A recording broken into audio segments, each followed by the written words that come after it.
Struggling with cloning your plants? Stick around and we'll reveal the top tips for successful cloning. Before we do, check out realdgc.com. Heck, search over there for some cloning tips. There's a lot of great growers hanging out, growers helping growers, some of the best growers in the world hanging out at realdgc.com. To go over there, it's a free membership and join the community. Yeah. Cloning, hot topic, always a hot topic, right? Sure. You always got to be cloning, right? You want that next harvest. You find that great strain.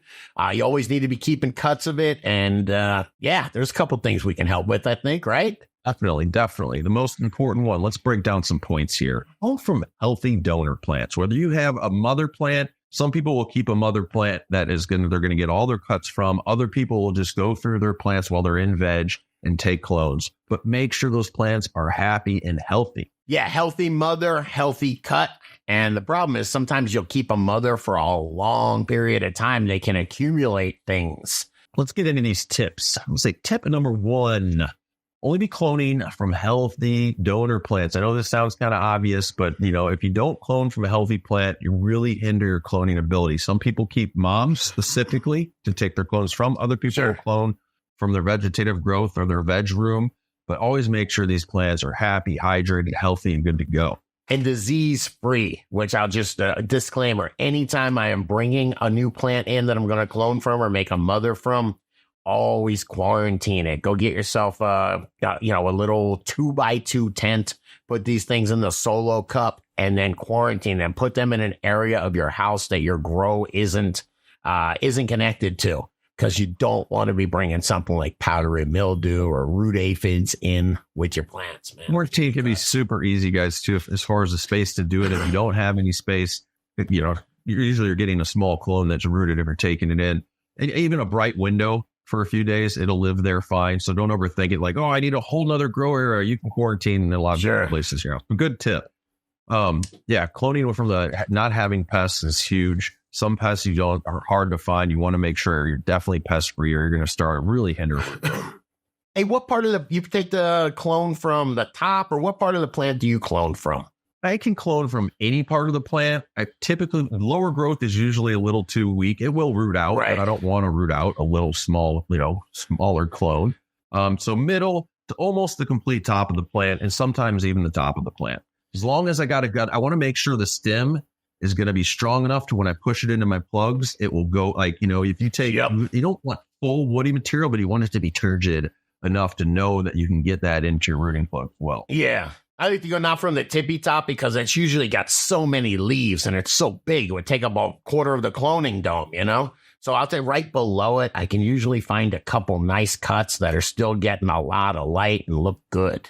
Yeah, you mentioned too many leaves or really leafy cut. Trim that back. That's one thing I like to do. You can take at least 25% to 30%. Sometimes take off complete lower big leaves on the clone that you're taking. But the other leaves you leave, take off about 25, 30%. They usually will fit in your tray neater and they won't transpire as much.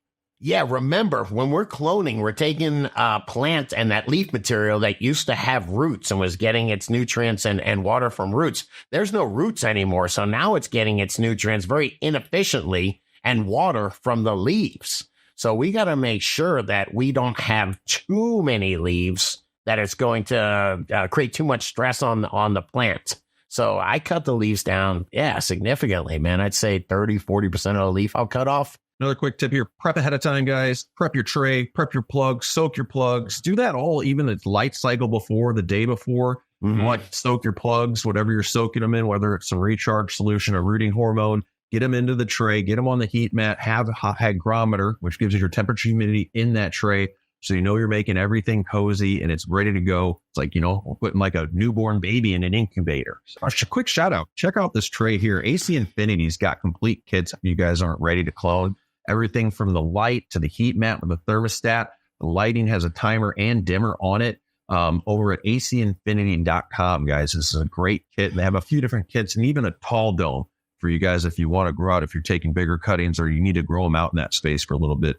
Coupon code Dude Grows over at acinfinity.com. Yes. And I am using one of those and cloning with one of those, and it's great. The only hack is I put a little bit of water, just in those bottom channels. And then with that heat mat, it just creates, heat rises. It's just humid, warm air in there. And man, the clones love it. So, but the idea of that having its own lights, adjustable lights and having an adjustable heat mat, that thing's a winner.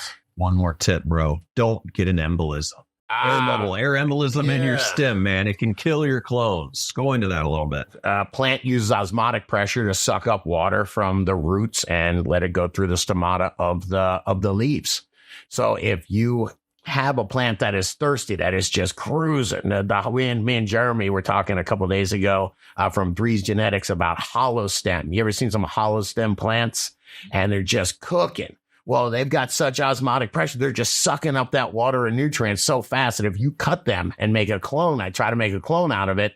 If you don't get those in some water quick or seal it with some rooting gel quick, it is going to continue to suck up. The stomata are open. It's going to suck up water, nutrient water, but it's really going to be an air bubble and it's going to kill it. Great point. A tip there. When you're walking around to get your clones, have, I have my little 2-cup, my water cup ready. There's water in there, and I'm taking the cones off of the plant.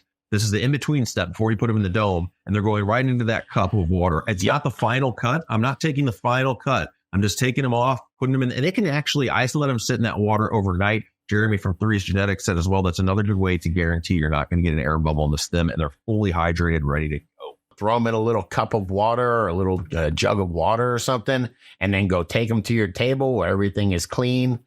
Make sure that you're using a clean, fresh razor blade is what I use. Make a quick, nice, clean 45-degree incision. Then I'll dip them in my rooting hormone and stick them in the rooting cubes. So I do that all at once. So I run around and I cut all, I select all my cloning sites. I cut them, let them hydrate in water for a little bit, and then do all the sticking at the same time too. It makes it real efficient. Right on. These are our best tips on cloning cannabis plants. But what about you? There's a lot more out there. What's your best tip for starting clones? Let us know in the comments below. Yeah, and if you dug this video, please share it with another grower. And hit that like button, hit that subscribe button. And most importantly, check out the other couple videos YouTube's recommending. I think you'll like them.